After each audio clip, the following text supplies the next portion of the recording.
সেই কখন থেকে বসে রয়েছি, এখনো চালটার পাত্তা নেই। আরে অত চিন্তা করিস না, এই তো এসে গেছি। বাবা, কি গন্ধ বেরোচ্ছে তোর গা দিয়ে!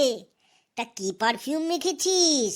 ওরে এটা যে সে পারফিউম নয় রে পাগলা, এটার মধ্যে খেজুরের রস মেশানো আছে আর চন্দন দেওয়া আছে, আজব গন্ধ। ওই জন্যই তো পচা পচা গন্ধ বেরোচ্ছে।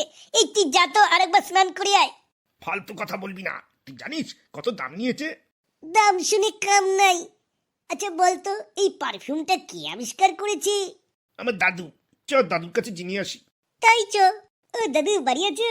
হ্যাঁ রে দাদু ভাই, বাড়ি আছি, ঘরে আয়। আচ্ছা দাদু, তুমি কি কোনো গন্ধ পাচ্ছ? হ্যাঁ রে, কিরম একটা পচা পচা গন্ধ। আমি তখন থেকে বলে যাচ্ছি, ও আমার কথা বিশ্বাসই করছে না। দাদু আমি আর তোমার বাড়িতে জীবনে আসবো না। তাই এরম পচা পারফিউম মাখিস কেন? আর বলো না, ওই কাকুটা আমাকে ধরিয়ে দিয়েছে, বললো হেভি সেন্ট। ও দাদু, বলো তো পারফিউমটা কে আবিষ্কার করলো? পারফিউম প্রথম আবিষ্কার করেন এক নারী, তাপ্পুতি। তিনি ছিলেন প্রাচীন মিশর ও মেসোপটেমিয়ার একজন রসায়নবিদ, প্রায় 4,000 বছর আগে। তা কিভাবে বানালেন?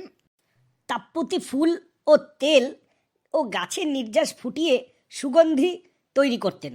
তিনিই প্রথম ডিস্টিলেশন পদ্ধতি ব্যবহার করেন, যা আধুনিক পারফিউম তৈরির মূল কৌশল।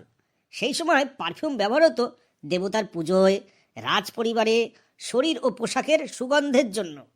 আমাদের দেশে কবে আসলে দাদু? পরে মিশর, ভারত ও আরব দেশে পারফিউমের ব্যবহার ছড়িয়ে পড়ে। আধুনিক পারফিউম শিল্প গড়ে ওঠে ফ্রান্সে। বুঝলাম। চালতা, পারফিউমটা কিভাবে আবিষ্কার হলো জানলি তো? এবার থেকে দোকানে গিয়ে হাতে একবার মেরে নিবি, দেখবি যদি ভালো মিষ্টি গন্ধ বেরোয় তবেই নিবি, না হলে নিবি না কিন্তু।